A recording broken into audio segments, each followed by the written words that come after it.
So me and a friend were talking the other day about this, and we both used to do our commute, which would be about 45 minutes each day. Because of lockdown, everyone's working at home. We used to dream about having the ability to be at home, not go out in the rain, not have to do this, not have to do that. Then suddenly we've got everything we've wanted, and then we're like, oh, I'm just not doing that. I used to see my mate on the way to whatever it would be.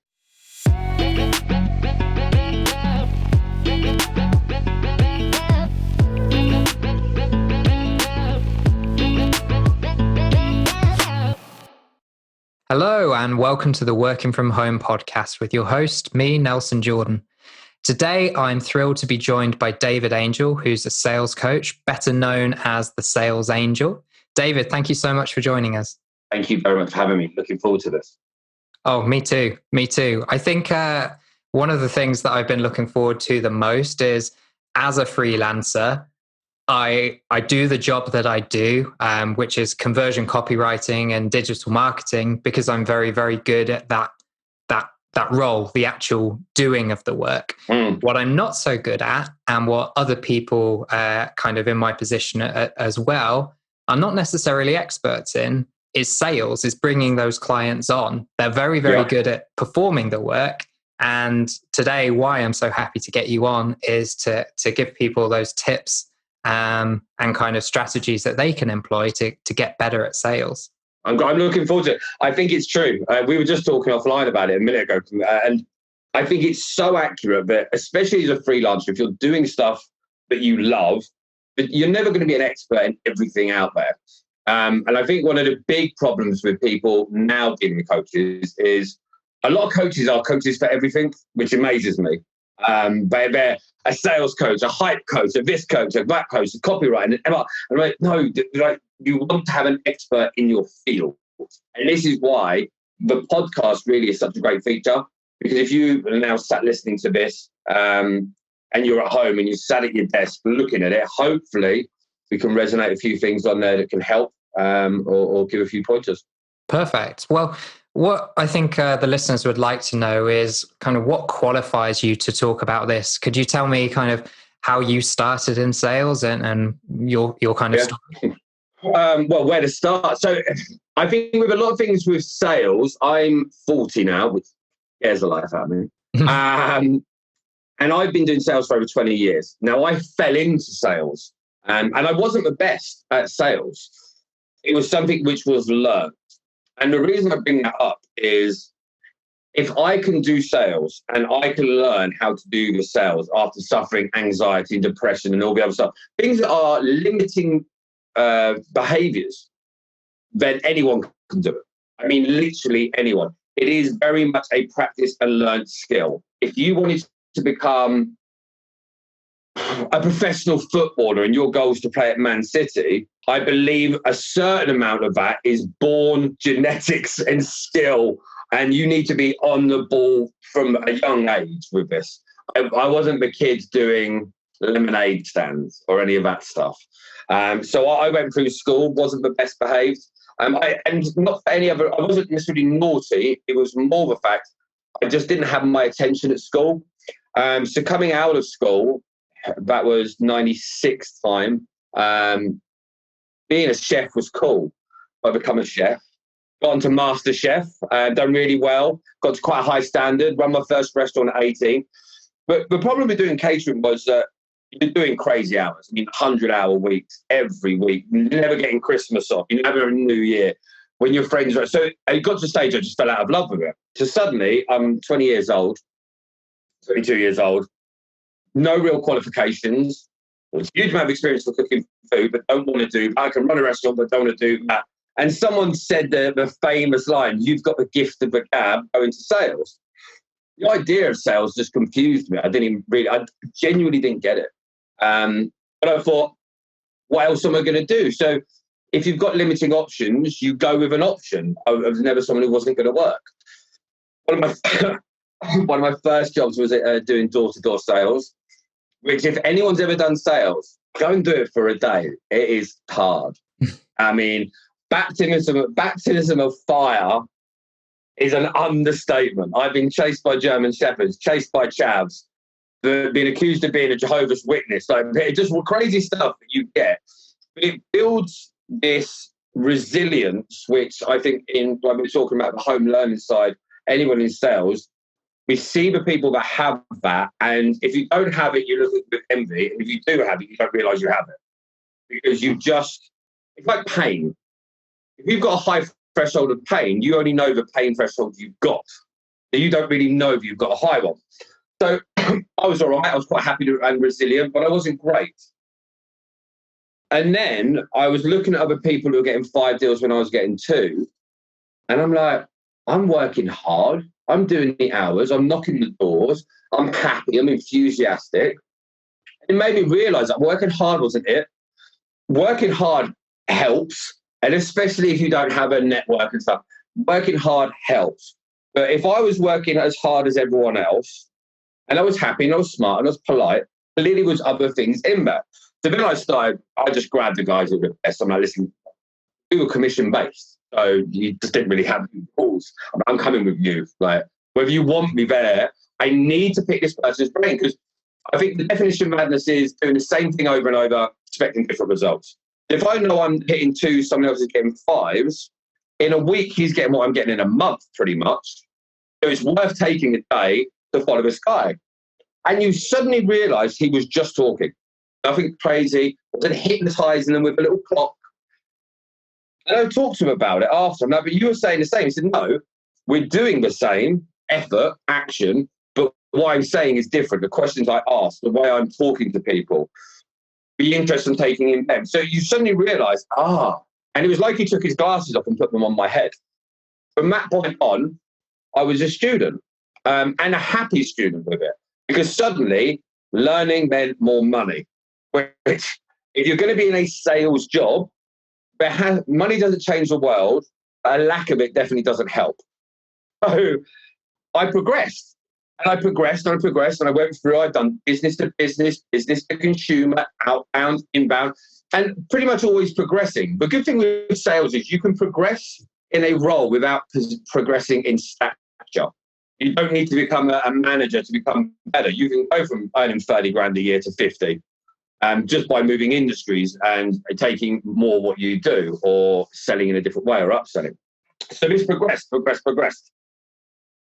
And I was reading a book, not every month, every couple of months. I was doing the audio books, I'm doing the podcasts, and I'm absorbing this info. And I used to have just I don't know what these got, I was trying to find them. I used to just have notebooks of notes for what I've learned. Had businesses, had sales teams, managed sales teams, learned all those sides. So I ended up going from, I think my biggest month was sort of earning 50 grand in a month, which is incredible. Got the cars, got the watches, got the boat, got the big house. Life was great. And then I had a complete breakdown over the space of a few years. Booze consumption, drug consumption, just everything. And at the time, if anyone's listened to this will be able to relate to it, that's gone through some of those, you have complete blinkers on that what you're doing is normal. And especially if you're in sales, the one person you are amazing at selling is yourself. You justify it. So, I deserve it. I've had a hard week, blah.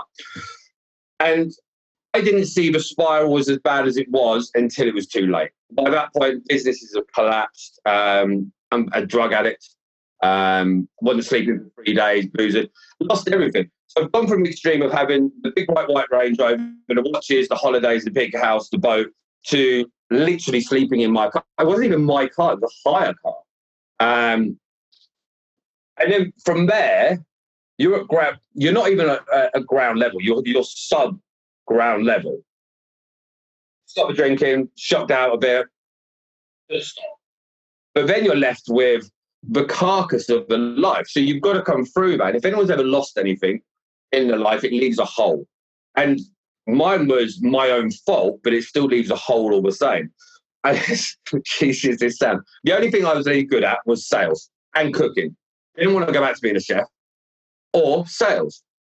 Now, the one thing which we all know in sales, if you go into a sales meeting or a sales presentation and you're miserable as sin, it isn't going to go that well. I'm not saying you should be all bar-ah, but you have to put on the persona, put on your armor, put on your skill set, like you're going into battle. You've got to prepare yourself. And I think a lot of people don't. We go into it, like we said earlier, it's very easy to be overly friendly and not see it as the position of where we are. We think we're being professional, but it's not as professional as we could be. We want to be the SAS of what we do. And I had it so ingrained from doing all the training, doing all the teaching, but when I went into that sales job, bang, you're hitting the high numbers. Suddenly, then people are like, listen, can you teach our guys to do this? So all the knowledge I had, you're like, well, yeah, of course I can. So then I'm responsible for other people. And then what ends up happening is you realise, although you're depressed and miserable as sin, you will do more for other people than you will for yourself. So then, we talk about the whole fake it till you make it stuff.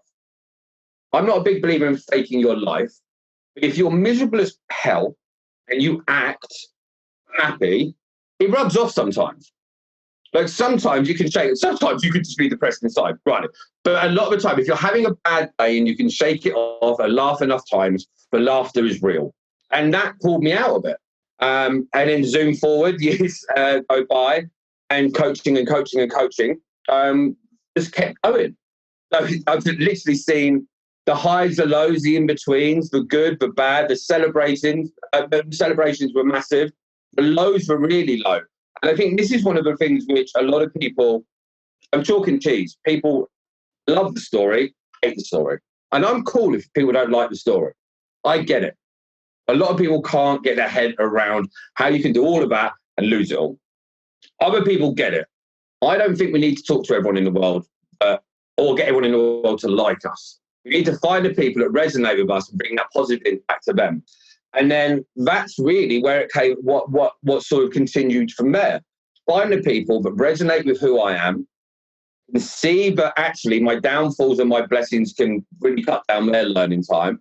I can bolt on the skills I've got from my head to yours and go, go on, Tiger, off you go. And you go into battle with the skill sets that you've got. And then that's transformed into an online platform because I could only be in one place at a time. And now I'm building up a network, it's the sales network, where with an interactive platform and one-on-one coaching, I give people the works. And like we said earlier, when you love what you do, when you really enjoy it, it's just amazing. And it's been the savior for me. And now, best place I could ever be, mentally wise, the best I've ever been. Don't drink, don't do any of that crazy stuff. Live a very quiet but very happy life. Most of my time on Zoom calls to people, which is nuts. I like it, but I still think it's mental how much we now do business over this. But it's an amazing time. Mm-hmm. Perfect. So you mentioned the course and the sort of sales techniques that you talk, and thank you for sharing your story. Obviously, there's a certain amount of vulnerability that you have to open yourself up to there. So I do really appreciate it. In terms of some of the sales techniques that you talk about on the on your kind of online course and your platform, that's some of the things that we're going to talk about a little bit today. We mentioned obviously the freelancers aren't necessarily salespeople. Sometimes you get, good freelancers who are very good at their jobs and poor at sales, or very, very good at sales, and lots in between, to be quite frank. So today you very kindly said that you're going to help us out and us fellow freelancers kind of improve some of the skills. So one of the things that I definitely feel, especially when I'm cold pitching, so writing cold emails to people, I genuinely get a little bit scared. I get a little bit worried and a bit anxious and think, oh, what's this person going to think of me? I know how I react when I get poorly written emails from somebody who doesn't know the first thing about me or my business. And I don't want to be in that position, especially as a copywriter. I don't want to be in that position where somebody is like laughing at my email or like firing me a snarky email back, or even just not even reading it and deleting it. How do we kind of cross or deal with that mental threshold or barrier we've got in place with regards to fear? as you say earlier, we can tell from someone who's had a complete breakdown, anxiety has crippled my life. One of the big turning points to me is the perspective of the way I look at things. A really good book which helped me is called Before Agreements by Don Ruiz. I'll show you the label later. And you know when you hear something a lot of times and suddenly someone says it, it just resonates different. They say it's slightly different, or you were just more open to hearing it. And in this book, a lot of the little things resonated with me more. And a lot of the concerns, and you'd think that I get money off this book, but I read it all the time. My anxiety's dropped down by easily 90% consistently because I've just learned a different way of looking at things. Now, if anyone out there suffers with an anxious or anxiety type feeling, I used to be crippled by that. One thing which changed for me is, I don't know where this came from, but I now see my anxiety like a pet tiger, which bear with me. If you imagine having a pet tiger, if that tiger's well behaved, you would feel like a king or a queen having this pet tiger walking around. If you had that, it would be amazing. And I think when I've got anxiety and I've got it under control, my focus is better, it's sharper, my belief, everything's better. But when that tiger turns, fighting that tiger is not going to help. It's that tiger. So what I had to do was learn how to, if a tiger was angry, if a tiger was stressed out, what it was, how would I calm it down? Can't do it by shouting at it, can't do it by beating itself up. And this is what we do with ourselves. We judge ourselves far too harshly. We worry far too much about stuff that doesn't happen. Now, if you're getting phone calls every day, people go, mate, your stuff sucks, or emails, but actually, if you're getting it every day, it might be your work. But I don't think that's the case for a lot. A lot of the time, we're more worried, what if? And with what we're doing, I think with your audience especially, if you're a freelancer, you're doing this because you love it. You're passionate about your thing. So someone being critical about it is like it's a personal attack. What we have to do is look at, right, can I, however good I am at anything I do, ever be liked by everyone? I don't think there's anyone. I think Jay Shetty is probably the only person on the planet who no one dislikes. So we know straight away there's going to be some dislike. There's going to be things out there that people don't agree with. And we have to always accept that that's going to happen. Secondly, when you're messaging people and cold calling, you need to do the numbers. And this is one thing that a lot of people fall back on. You have to work backwards. So say, I don't know what product range people do, but say you're trying to earn £5,000 a month and you make £100 per deal. Now you've got an idea of how many deals you need to get to your target. Now you need to work out how many people do I have to have agree to a deal to complete. Okay, I've got a 50% conversion. Okay, now I know how many deals I need to write. Now, how many people do I need to speak to fully to get to the stage of writing a deal? Now I know how many people to speak to. Now I need to work out how many days or how many calls. When you've got it broken down in that point and you go, okay, I need to do whatever it is, 50 emails, 50 calls, 20 of this, whatever it is per day, then it doesn't bother you because you're going into the day with an expectation of, I need to do 20 of these every XYZ to get my result. Then it becomes less about the rejection, less about the people who don't respond, because you've done the maths and you're expecting it. Unfortunately, we go into a lot of products and a lot of services and a lot of sales things, and we hold on to it like our little baby. I'm the best at this, and I put all this work in, and you should love it. But that's naive. We can't do that. Look at a Lamborghini. That's a beautiful, amazing machine. Everyone likes them. But we have to look at the fact and realize, where's our audience? How many people do we need to find? And if we're not finding those by doing consistent actions, then something might need to change. But I think a lot of it is it's overcoming the fear and expecting it. Expecting to not hear back from everyone is normal. If you send an email and you're like, right, okay, never replied. Right, but actually, if you had an most abundant pipeline out there, would you care if someone didn't reply? What we need to do is have an abundant pipeline so fat that the one or two people, when they don't like us, doesn't matter.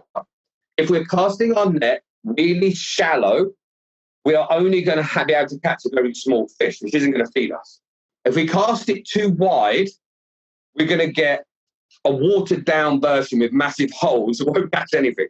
So it's knowing our needs, filling our bucket, having a preparation behind it, and making sure that we are following those steps on a daily basis. And like we said earlier, when you've worked out that list, it is a lot easier to keep to it on a day-to-day basis. Does that make sense? Yeah, that makes a lot of sense. So it's essentially reverse engineering, what you want the outcome to be, and just working back. It's so easy to go into it going, I want the most money possible. But if you're earning £5,000 a month now, and you want to get to 10, you've got the stats. You've either got to do different actions by generating different leads, outsourcing, whatever it might be, or you need to just double everything you were doing. But a lot of the time, we do 30% more effort, which is tiring and draining, and we're like, why am I not getting? But actually, look at the stats. We're not doing 100%, so we can't expect it. And if we don't have the numbers in front of us, the numbers can't lie. Mm-hmm. And then we don't blame ourselves. If you are accountable to the numbers on a day-to-day especially, it's amazing on what a difference. I do it now with social media. So if I'm going to spend a bit of time interacting with people on social, I set a timer on my phone. And literally, I'd be like, hey, Siri, I've just done it now. I'm going to do it. My phone's just literally going off now. I set a timer for 30 minutes. Now, that's not because I only want to talk for 30 minutes, but it's because I'm organised on my day. And that's also because I believe in having productivity over just activity. We can run on the spot as much as we want, but that's not going to get us to our destination. And we use a lot of energy on activities. And if we're not gauging where we are, so if I want to engage for half an hour and I carry on for the extra 5 minutes, I don't like to smack myself on the legs, but it's amazing how much more work you get done. So I'll go on Instagram for half an hour, comment on some messages, look for stuff. And if in that time I stop engaging and I watch a funny video about cats, cool. But when that alarm goes off, I know, right, wrap this up, get on to the next task, make a coffee, come back in, look at the notes. Right, now we need to start doing X. And suddenly, in a day, you're getting done what you would have gotten done in 2 days. And also, when you take, you get that downtime and you're still at work, whether you're playing golf or you're with your kids and you're still thinking or you're checking your phone, this stops this. Because then when you're doing your downtime, you're like, no, if you want to take 2 hours off, set a timer. And it sounds so daft, but we reprogram ourselves. And then you go off and you go, right, it's 3 o'clock now, 5 o'clock, set my alarm for 5. Put my phone in a drawer, go for a walk, go to the gym, go to a coffee, watch TV, whatever it is. But when you're at work, be at work. Mm-hmm. And when you're at home, or when you're at downtime, because obviously working at home you always are, have that point.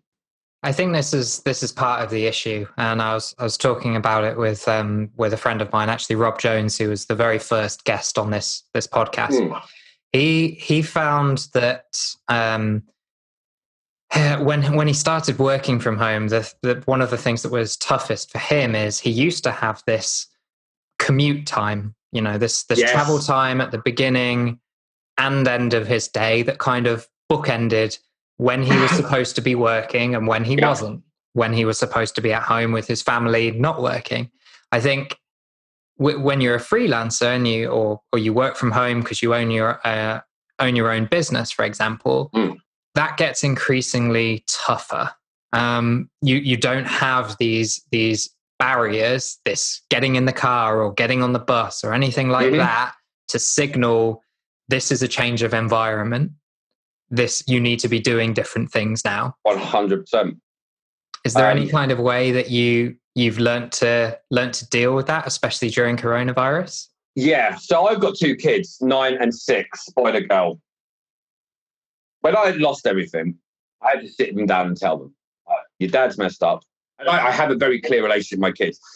People think my relationship's quite bizarre with them because I talk to them like adults always have. But I'm a big believer. I have expectations of my kids and I let them be kids, but I also believe in lying to them. So I sit them down, didn't tell them all the dark stuff, don't worry. But I sat them down and I'm like, listen, your dad's made massive mistakes. All the cool business, the office, the people, this, that, and the other, the bar, it's all gone. This means there's no holidays for the next 2 years. This means I need to sit down and work. So if you call me and I'm working from home and I don't answer, you need to know I still love you and I'll call you back as soon as I can. Now, that conversation was had to have 3 or 4 times, but they get it now. My kids are really well, and I think I don't give them enough credit on that. It's easy to think, oh, I can't do this. So I had that conversation with them. Secondly, it's a different day we have. So you have to break your day up. So my day, most days, 4 till 5, I go to the gym. Unless the kids are, so my kids are swimming pretty much half the time, but it's worked in a funny way. So what we have to do, instead of doing we leave the house at 8, we get back at 5:15 or whatever times you do. These are when I go out. You need to have your sections of your day. You need to break up your battle time. So for me, I get up now because I don't drink or anything. I wake up at 5:30. My morning routine, most people would freak out at, but I like it. So my morning routine, I get up at 5:30. I'll be on my phone in bed, working, happy. Now I'm happy. And I'll do that, say, even if my kids are here till 7:30. But that gives me that time. 7:30, kids are up. And then from 7:30 till 9, it's me and them. Right? Phones away, nothing. And then 9 till 11. Now, if they're here, they're 9 and 6 now, so they can play. Like, I'm not leaving them like hanging off a cord or anything like playing with knives. But it's that gap. So if they need me, then it's there. But this is half term. Normally, they'd be at school at that point. So actually, if we've got that point, work our day out. If we need to get up half an hour earlier so that we get a bit of quality time with the kids or whatever it might be you've got, it's worth that. Rather than it being you trying to send emails, not being with your kids. And also, if you've got kids, you feel bad about it, or your partner, if you're being short with them and not giving them your full attention, and then you feel guilty about it, it's worth sacrificing 20 minutes kid. And so instead of doing the 8 till 5 time, it's going, okay, well, mine's going to be a bit nuts. And plan it. 7 till 9 is full on graft. And if you're at home and your other half works at home, you have the same schedule. We take a break from 9 till 9:30, like you would have worked to go to a coffee shop. So you go to a shop and get a coffee or whatever you would do. And then from 9:30 till 11:30, we do this. We take lunch from here. And it's having that structure. It's naive of us to think that the bus controlled us, the train controlled us. It didn't. We didn't have to be accountable.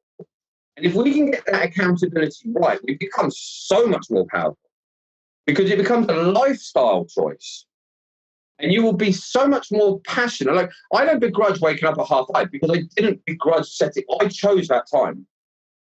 That's when I get up. Now, if I get up one day at 6, I'm not going to beat myself up. I'll just get an extra half hour. But I've committed to that. And we were saying earlier about self-belief and confidence. Sometimes other people knock our walls down. Sometimes we've knocked our own walls down. We let ourselves off too easy for too long. We say we're going to do something and then we don't. We say we're not going to eat all the crisps in the packet and we do. Now, we're going to do some of these things, but if we do that on everything out there, then we have a low expectation of ourselves. Then we get on a sales call and people mess us around. Why do they mess us around? Well, because we always lie to ourselves.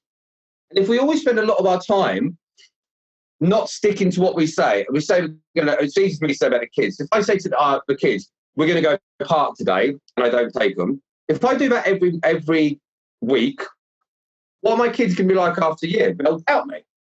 I'll doubt me. And it's the same with our clients. It's the same with business.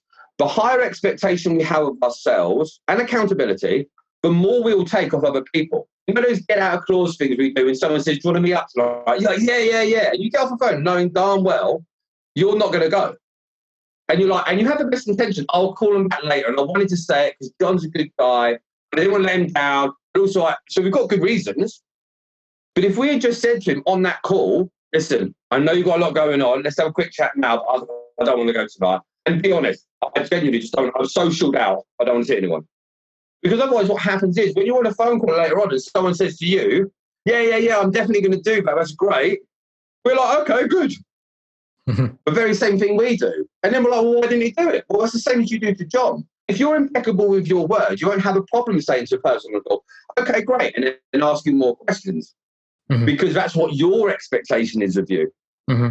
So what the two things that kind of stuck out to me most of your answer, I suppose, are planning the schedule. So knowing what you're going to do in certain blocks of time and trying hard to kind of stick to those, planning those out in advance. But then secondly, being realistic and being open with your communications and with what you expect of other people and what they should expect of you within certain times. So I think this is the thing with freelancers, especially those that live with other people, their partners, their kids, whatever their kind of dynamic looks like, is that quite often when you're a freelancer, your significant other is not. They will have a traditional, kind of inverted commas there, a traditional job, and they'll be very much used to, getting up at 8, working and getting home at 6 or something like that. So the kind of 9 to 5 plus commute, that's their norm. They'll do Monday to Friday, and then their evenings and their weekends and their holidays are their own.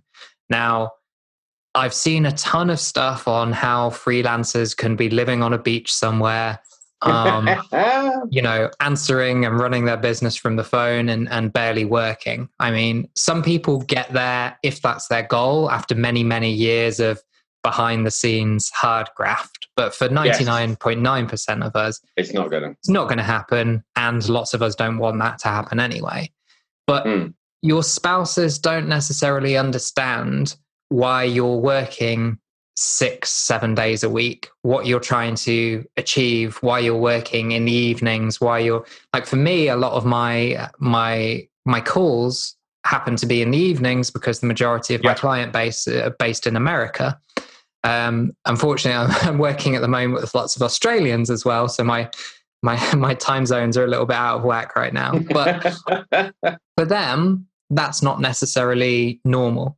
They would go to work. I'm fortunate in a way that my wife is a primary school teacher, so she's used to, unfortunately, taking marking and planning and stuff home with her, so she can be doing stuff while I'm doing stuff. But lots of people, that's not the case. So the expectations, I think, that you set for yourself and you kind of communicate for other people, I think is really key. Do you have any kind of advice on like how to have those conversations?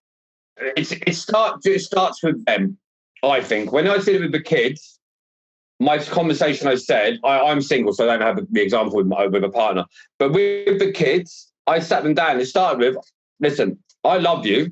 And what I'm about to say doesn't change any of that. What I want to do is let you know where we are now and where it's going to be. Because where we are now is where we're going to be. And there's a reason of what I'm about to tell you and why that's going to happen. And I think a lot of the time, if you're a freelancer and you're doing a lot, it's very easy. You're just like, I'm trying to do everything. And I'm doing everything right now. But actually, if you're working in the evenings and your partner gets home at 6, you're on calls from 6 till 8, and you get organised with your schedule, then you go and do a breakfast date once a week, or you do this. If you're going to plan your schedule, now, some people will be like, listen, I don't want to have to cook for dinner. Well, do. If you work a 9 to 5 job, your wife doesn't turn up at the office and be like, it's 2:00. Let's go for lunch, because you can't. So it's the same, but different. So it's flipping it on its head. Some people, so me and a friend were talking the other day about this, and we both used to do our commute, which would be about 45 minutes each day. Because of lockdown, everyone's working at home. We used to dream about having the ability to be at home, not go out in the rain, not have to do this, not have to do that. Then suddenly we've got everything we've wanted, and then we're like, I'm just not doing that. I used to see my mate on the way to whatever it would be. And it's very simple with this. We don't live a normal life, but we're not trying to live a normal life. If we have got a busy schedule and our schedule's opposite, there's time in there that you can do something. And it's about putting the priority. If we're going to set our calendar for work, we have to set our calendar for the family. I will do stuff with the kids now where I'm like, okay, on this day, that afternoon's done. Sunday mornings, my boy does rugby. This goes on here. So there's always one. If I'm looking out 50 appointments in a week and a podcast and this and all the other stuff, putting in the schedule dedicated time for your partner is vital. Because if you don't now, it's only going to cause you problems later. And then you don't have your full commitment. You think about, when you get that laser beam focus at work and you just like everything's going, like you're in the matrix, everything's good. If you've got a good supportive partner, it's easier to be in the matrix. And when you're in the matrix, you're going to be more effective. So you're better off approaching the conversation. Go, listen, I want to find more time for us. This is what I propose. Right, me and I need to work more. You're getting a Thursday night. Go, actually, listen, I want to find more dedicated time. Where it's us, no phone, no email, me, you, bottle of wine, candles, whatever they want. Or whatever it is. Want to go and watch a motorcycle race, whatever it is. That's your time. And if you keep to your word with stuff, they're going to appreciate that. Mm-hmm. And we realise it. I think sometimes we expect, because we're doing opposite, it's very easy for us to be, well, I'm a freelancer, this is what it's like. Yeah, it is. But there's advantages to it as well. Mm-hmm. There's massive advantages for it. With my kids, I get a chance to pick them up from schools when I used to have to be in clubs. I get to do the school run. Now, a lot of people, when I go to do the school run, if anyone who's got kids can relate, most people are there in the winter in pajamas. It blows my mind. And so they've literally got up so late. And if you can live that life, good for you. But it blows my mind. They've got up so late. We didn't even put jeans on or a tracksuit. They literally pajamas, slippers, hair's all squiffed over. And if any of us ladies are listening now, you look wonderful. But if that's where your head is in the morning, I'm up at 5:30 in the morning. So the advantage is, by the time I take the kids to school, prep ready to go, about half an hour, it's a 10-minute drive, 5 to 10 minute drive to the school, 25-minute walk. Then mum will always drive them because it's quicker. I leave my phone here, or I have it on silent or whatever, and we walk and we'll do sums in the morning. We'll ask questions, we chat, and we enjoy. Now, my kids vibe on that time. Like that, we love the school run. Like some days we'll take a ball and we just throw them catch. So there's value in that. Some people think, oh my God, I have to walk to school. We look at it as, wow, we get to walk to school. And I think if you can find the, wow, we get to do that instead of, oh, this is hard, it changes it. Mm. And I love what you said about making it the conversation more about them, but in an honest way, not kind of trying to pull wool over anybody's eyes. Yeah, I've got a really good plan for you. Yeah, that doesn't really work. Because like you're not doing your relationship with your partner any favors by only being half there with them, are you? No, you're doing it in injustice. On their sofa and checking your phone, or we've all had that kind of feeling like our partner's not really listening to us because they're on their phone or their eyes are glazed over. We hate it, so why wouldn't our partners? And it's better to be. I just think it makes something. If they get home at 6 and you're like 6:45 to 7:30, that's us. Whatever they want to do, not you get off and you put the TV on stereo because they don't appreciate that, unless that's what they want. Maybe it might want to be quiet. But find that time. And you know, with a lot of relationships out there, you forget to do the little things sometimes, the dates, the dinners, the cooking breakfast. With the freelancing life, there's spots in there that mean you can do stuff. Like you think now, with what you do now, and your partner's a primary school teacher, half term, you have a huge opportunity, because if you worked in a 9 to 5, you wouldn't have. Because at half term, you can do breakfast dates, you can do this, you can do lunches in the afternoon. Because when your schedule works it, and when you talk to someone, you go, listen, you realise now in half term, we can do what we want. Actually, we can actually go away for a couple of days there. I'll work in the morning, we'll go hiking in the afternoon, I'll do an hour in the evening, we'll go out to dinner. Rather than being, listen, why don't we go away, but I'll still be working. Very different terminology.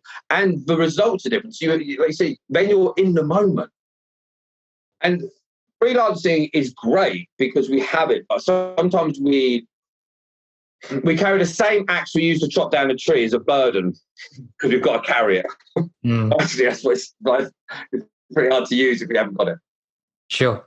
So, I mean, we've covered a lot of the big things, I think, for freelancers. So kind of the mindset that you have to have when you're pitching, how we can improve ourselves as the salesperson aspect. I think a lot of that is mindset, not necessarily knowing, cheats and hacks about specific sales techniques. I think it's understanding what is required and putting together the same learning process that you use to get better at your job, which is largely research, understanding the principles behind effective sales, the same sort of research you'd carry out for clients, And then that kind of implementation and the planning and the accountability and the time management.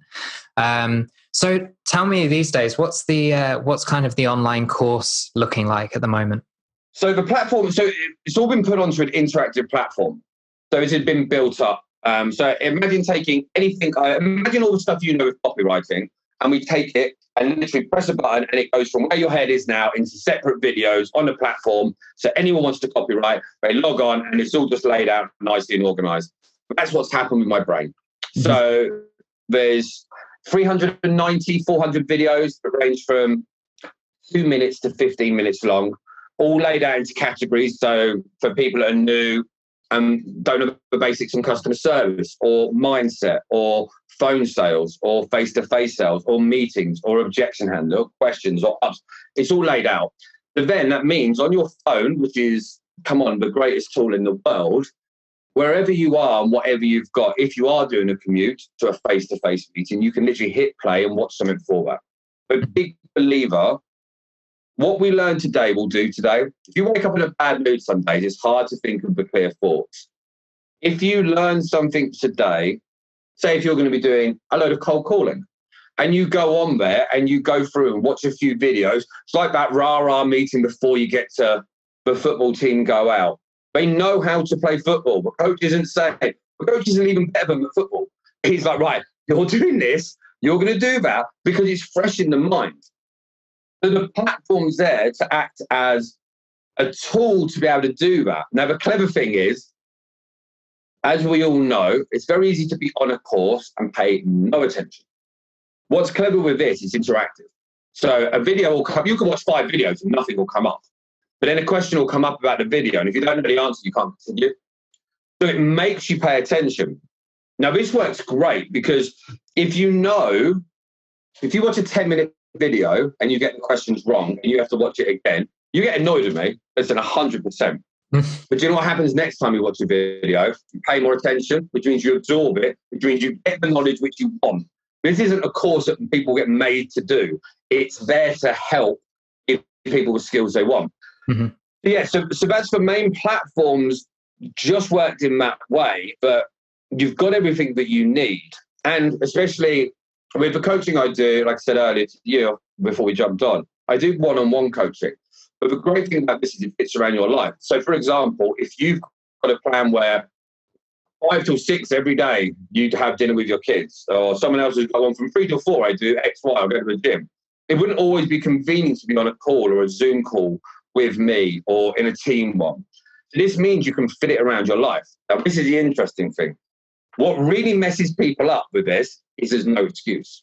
Mm-hmm. Because if you do 15 minutes a day, just 15 minutes of actual learning, you're going to become more effective. Imagine if you learned Chinese for 15 minutes a day and you did it properly every day for a year. You'd be pretty darn confident about ordering food, doing the basics. Now, if you did it for another year, when you're doing that stuff which makes you money, you only need to see it start working. And then you're like, I need some more time to learn. I need to, because as soon as we see that reward, we get that nice warm feeling inside. If you're struggling on phone sales and you pitch loads of people and you're getting disheartened, I've just done a post on my Insta today about this, about knowing how to break down what an objection is and how to move through it in a sensible way. If you were in the army and you've got to clear a minefield, there's a method.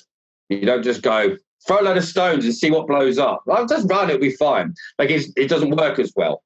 With sales, it's similar. So if you know the processes and you understand what's going on behind it, we look at things from our own eyes.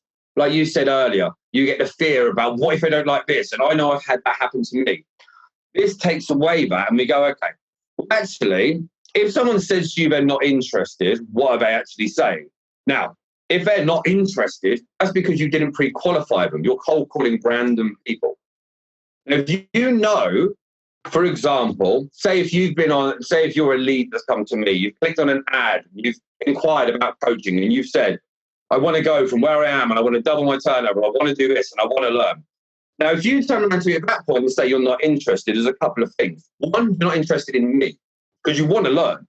Or two, I haven't given you enough value. It's not that you're not interested in coaching, but a lot of people see it as a personal attack. So then suddenly, well, oh, okay, sorry. And that's because we weren't ready. So the preparation, which is one of the pillars, makes such a big change. There's so much you can do, and it's practical learning stuff. And that's really what the platform there to do. Mm-hmm. And I think there's, from what I've seen, not just kind of in terms of sales courses, I'm talking kind of learning in general. There's far more kind of recognition these days that most courses go uncompleted.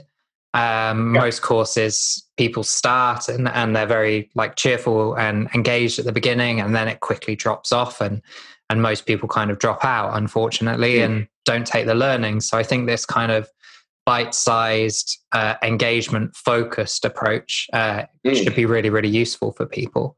I find it really, I really do, because I say to a lot of people, work what you want to work, but 15 minutes a day isn't hard. I've got a guy at the minute, he's like, listen, I'm only going to do 15 minutes. I'll probably do it twice a week. I'm like, okay, but let's work this out. You are going to do 15 minutes a day, 2 days a week for the next 2 months. So you're going to get 2 weeks worth of knowledge. But don't moan at me in a couple of months into a month. I haven't learned anything. Well, it's relative. So it's good and it's accountable. So you can work it around your own life. Sorry to interrupt. No, not at all. So what's your kind of vision for the sales platform and for yourself over the next couple of years? The goal is to help 1,000 people be more effective in the next year, which the target's flying for at the moment. Now that's on personal users.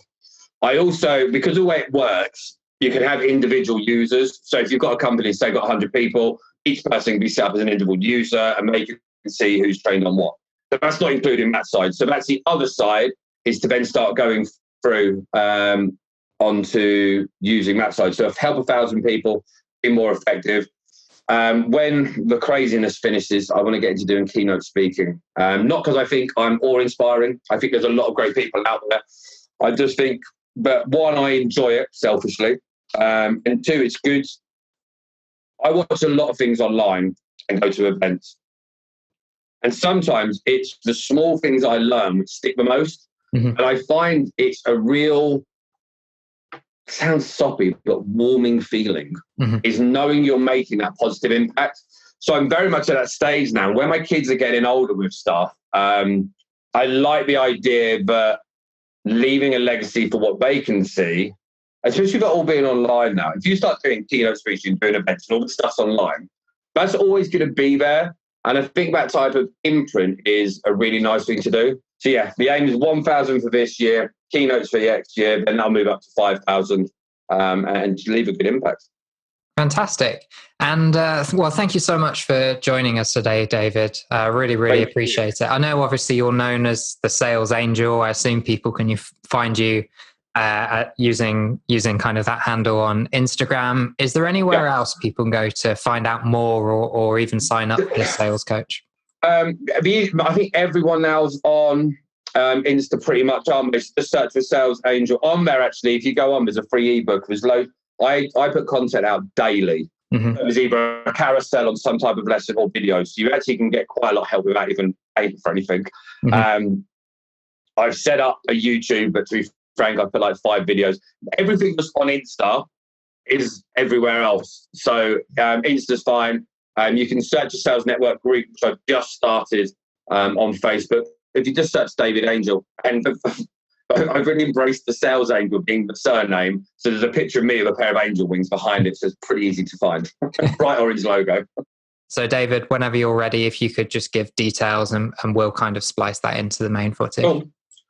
So going to put an offer out there for anyone who wants to learn, who is a little bit concerned about paying out for stuff they don't know. So what we're going to offer out is 2 ebooks, one on mindset and one on selling your way to success, which will be completely free. And also access to the platform on some of the content there. So you'll get some bits and pieces from different sections, from customer service, sales 101, mindset. Value-wise, it works out just over £900, but completely free. And literally, we can put a link in there, and they literally can just hit the link, and you'll just get access. It's that simple. Mm-hmm. And where can people find this? I can send you a link over, or you can just go to the Sales Angel on Insta, or on my page on Instagram, on Facebook, and it'll be there as well. Perfect. So for anybody listening, you can just check the show notes and all those links will be included. Thank you, guys. And that's it for today. You've been listening to the Working From Home podcast with me, Nelson Jordan. We've been talking about the good, the bad, and the ugly side of remote work. Thanks so much for listening, and I really hope you've enjoyed the time you've spent with us today. If you'd like to discuss the podcast, you want to make a new friend, or you're interested in working with me on a copywriting or digital marketing project, then visit nelson-jordan.com. That's nelson-jordan.com, where you can also sign up to my newsletter to hear about this podcast and other exciting projects. Until next week, goodbye.